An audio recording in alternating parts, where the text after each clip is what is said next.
여러분 안녕하세요. 네, 반갑습니다. 봄이 성큼되고 왔어요. 네, 비가 온 이후에 저도 잠깐 산책을 나갔더니 꽃들이 피어 있더라고요. 꽃샘추위는 살짝 지나간 것 같고요. 이제 꽃이 피는 봄이 성큼성큼 우리 곁으로 다가온 것 같습니다. 이렇게 좋은 날에 이번 주 목사님 말씀이 거인으로 산다는 것은 거장 시리즈 목사님이 설교 말씀 전해주셨는데요. 많은 분들이 정말 은혜를 받았다 이렇게 얘기를 하는데, 특별히 자기가 경영을 하는 입장이거나 약간 리더의 입장에 있는 분들이 너무나 공감을 많이 하셨던 것 같아요. 그리고 리더는 아니지만 나도 그런 리더가 돼야 되겠다, 그런 거장이 돼봐야 되겠다 하고 다짐하고 결단하는 그런 시간이었다, 이렇게 고백하시는 분들을 많이 봤어요.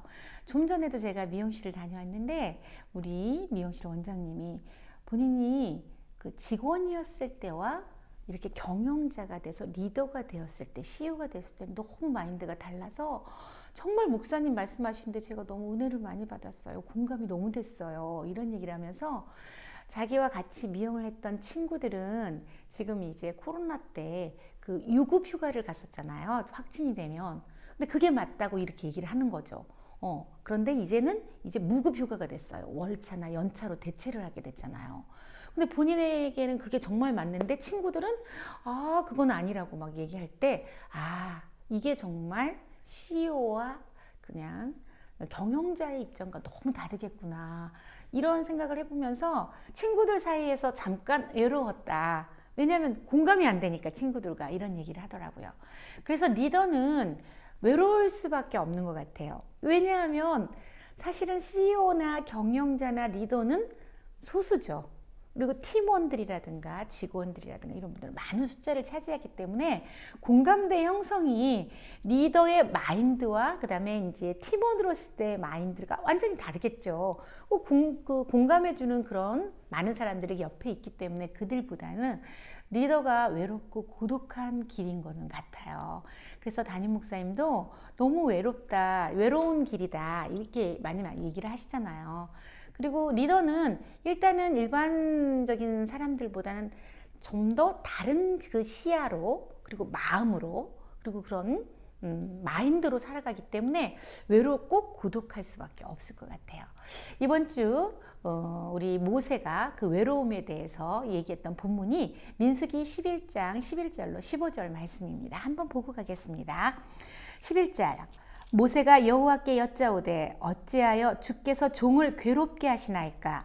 어찌하여 내게 주의 목전에서 은혜를 입게 아니하시고 이 모든 백성을 내게 맡기사 내가 그 짐을 지게 하시나이까?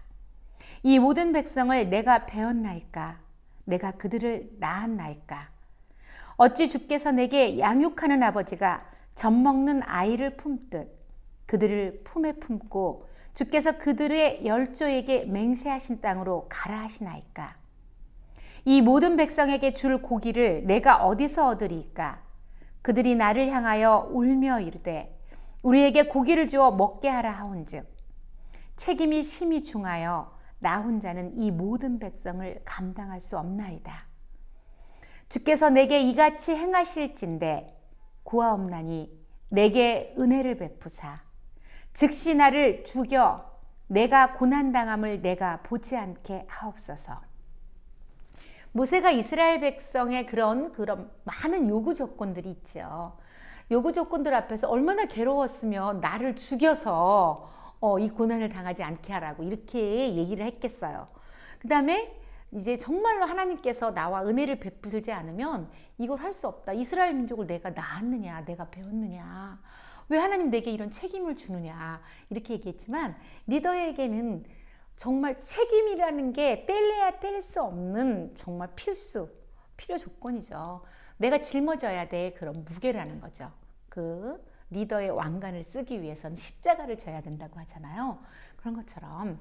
그래서 그 외로운 길, 고독한 길을 가기 위해서는 우리가 그 거인으로 살기 위해서 갖춰야 될 것들이 있죠. 그래서 모세가 광야에서 받은 4가지 박사학위도 목사님 얘기해 주셨잖아요.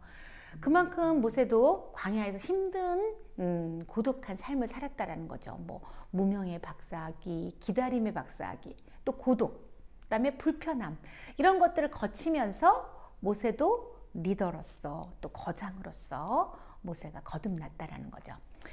그런데 이제 크게 이렇게 거인으로 산다라는 거 제가 제일 공감하면서 은혜 받았던 거가 뭐냐면 우리가 사명을 감당하듯 하나 또 아니면 인생을 살아가는 중에서 제일 중요한 게 뭐냐면 그 거장으로 살아갈 때 우리의 내면 관리인 것 같아요.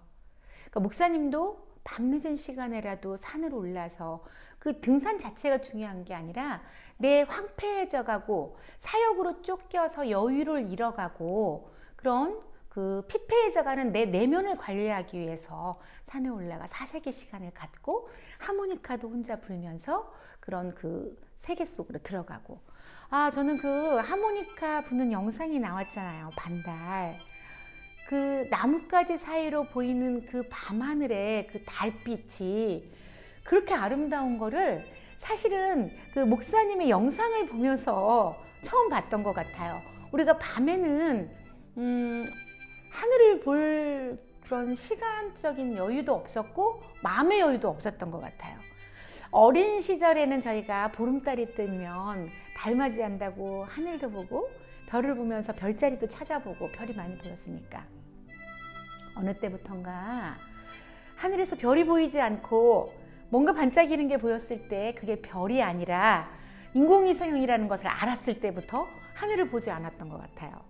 그런데 목사님 보여준 그 영상 속에서 그 밤에 나뭇가지 사이로 푸르른 검푸른 하늘 위에 달빛이 푸르스름하게 비치는데 저렇게 아름다운 모습이었구나. 저도 그 영상을 보면서 깨달았어요. 그러니까 목사님도 그런 밤하늘을 보면서 하모니카를 불면서 내면 관리를 하는 거죠.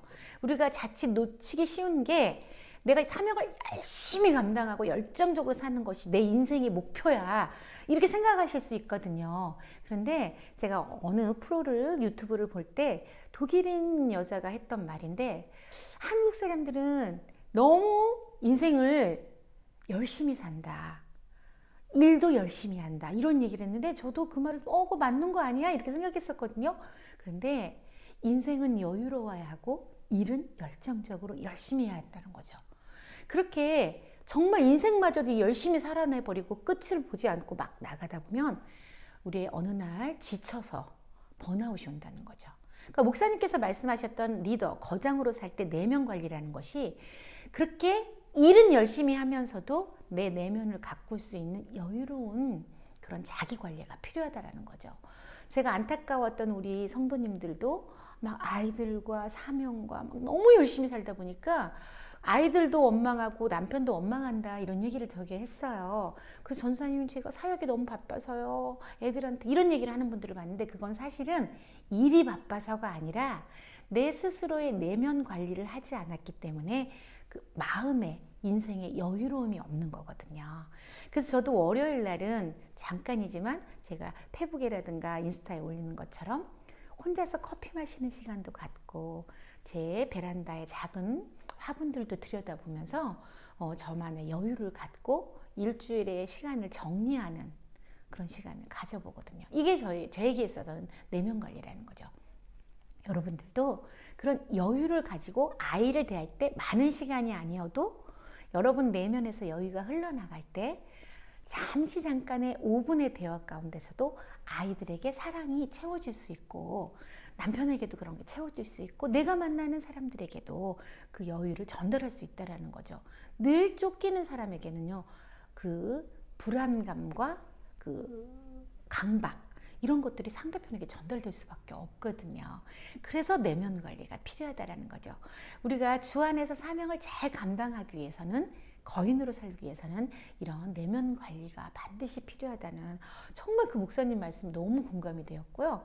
저도 그렇게 항상 사역할 때 우리 사역자들과 면담할 때라든가 또 우리 성도님들에게 위로를 줄 때 그런 이야기를 많이 해줬었거든요. 그래서 은혜 받는 말씀이었어요. 그 다음에가 뭐냐면 어떤 그 끊임없는 창의적인 삶을 살아야 한다고 얘기했거든요. 리더와 우리 팀원과의 다른 것은 뭐냐면 뭔가 다름이 있어야 돼요.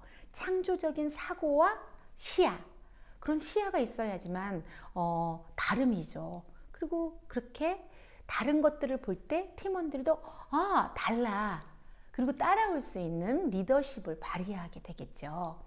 그래서 목사님도 얘기하셨잖아요. 그때 3개월, 6개월, 그 다음에 CEO는 어떻다? 10년을 바라본다.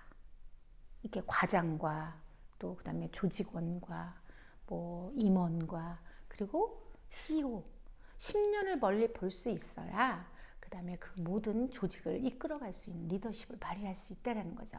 그래서 우리가 어떤 일을 맡았을 때 사명, 나는 리더가 아니야 라고 생각할 수 있겠지만, 여러분들이 사명자라면 모두 다 리더라는 거죠.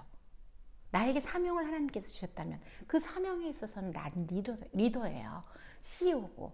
그래서 창조적인 창의적인 그 마인드를 가지고 일을 할 때 그것이 내가 거장으로 살아갈 수 있다는 거죠. 우리에게 사명이 오고 가정에서도 일이 있어요. 그런데 우리 어떤 집사님 그런 얘기를 하더라고요. 무엇을 할 때 자기는 내게 맡겨진 일이니까 그냥 해내는 그게 아니라 이제 나도 거인으로 살아간다라는 것은 좀 더 내게 맡겨진 일들을 창조적으로 창의적인 사고를 가지고 해야 되겠다. 그런 책임감을 가지고 그래야 내가 영적 거장으로 살아갈 수 있겠구나. 그런 것을 깨달았다고 이렇게 얘기를 하는 것도 봤고, 그러니까 우리는 하나님께서 주시는 그 은혜 안에서 끊임없이 사고하고 창의적이고 하이 컨셉으로 또 하이 터치로 노력할 수 있는 그런 노력이 필요할 것 같아요. 그래야지만 참된 거장이 될 수 있고 그런 과정 가운데서 내가 그것도 일을 행복하게 또 즐기면서 여유롭게 해나갈 수 있을 것 같아요. 그 마지막 말씀이 뭐였어요? 주님 명령만 붙들고 순종하며 앞으로 나아가야 된다 그랬거든요. 왜냐하면 그럴 때 하나님께서 우리에게 능력을 주시고 선한 영향력을 끼칠 수 있게 하신다라고 얘기하셨어요. 그리고 가장 감동적이었던 게, 실은 저는 제가 직접 나레이션을 했기 때문에 그 목사님의 살아온 길, 물론 그 내용만으로도 굉장히 제가 은혜롭고, 그것을 보면 참 우리 목사님이 많은 일들을 해오셨구나. 정말 무명의 산골 소년이, 그리고 비주류라고 했던 그 비주류가 메인이 되어서 한국교회를 이끌어가기까지, 그 선한 영향력을 끼치기까지 너무나 많은 일들을 해오셨구나. 제가 감동받았었는데, 또 영상이 이렇게 편집돼서 같이 나오니까 일부 때 가슴이 뭉클해지면서 눈물이 나는 거예요. 우리 목사님 참 외로운 길을 걸어오셨구나. 또 약간 편집을 해서 짧게 해서 그랬는데, 그 전날 우리 회가변 감사 예배를 드릴 때 다 나왔을 때는 저도 모르게 정말 울컥울컥 눈물이 흐르더라고요. 목사님 너무나 외로운 길을, 힘든 길을 자기 관리를 통하여서 철저하게 내면 관리와 그런 창의적인 사고와 누구도 가보지 않은 길들을 개척해 가면서 그렇게 거인으로 살아오셨구나. 그렇게 그 영상을 보면 눈물을 흘렸는데, 일부 때 보니까 또 눈물이 나는 거예요. 참, 그래, 리더로 산다는 것은, 거인으로 사는 것은 저는 삶이지. 그랬는데 우리 목사님을 어느 순간 한국교회를 대표하고 정말 모든 우리가 구미동 때 하나님 세례교회가 영적 장자교회가 되게 해주세요, 이렇게 기도했었거든요. 정말 근데 그렇게 영적인 장자교회가 되어서 한국교회를 이끌어가는, 또 선한 영향력을 끼치고 어떤 롤 모델이 되어주고 방향을 제시해주는 그런 분이 되신 거죠. 우리는 항상 언제나 우리 목사님을 롤 모델로, 영적 거장으로 바라볼 수 있음에 너무 감사하고 감격하는 그런 시간이었습니다. 여러분들도 이렇게 영적 거인이 되어서 내면의 관리를 잘 하시고 창의적인 사역, 또 그리고 주님 말씀에 순종하면서 거인이 되어서 이 봄날 그런 꿈을 꾸고 멀리 바라보면서 살아갈 수 있기를 기도하겠습니다. 꽃이 피고 활짝, 또 그리고 봄날이 환하게 따뜻한 날들이 돌아오고 있어요. 여러분들이 복음의 또 전령사가 되어서 힘차게 또 출발해 나갈 수 있기를 바랍니다. 그러나 여유롭게 마음에는 여유가 넘치는 그런 리더들이 되셨으면 좋겠어요. 여러분 이번 한 주간도 봄날처럼 환하게 그렇게 따스하게 보내시길 바랍니다. 다음 시간에 만나요. 은혜로 살리고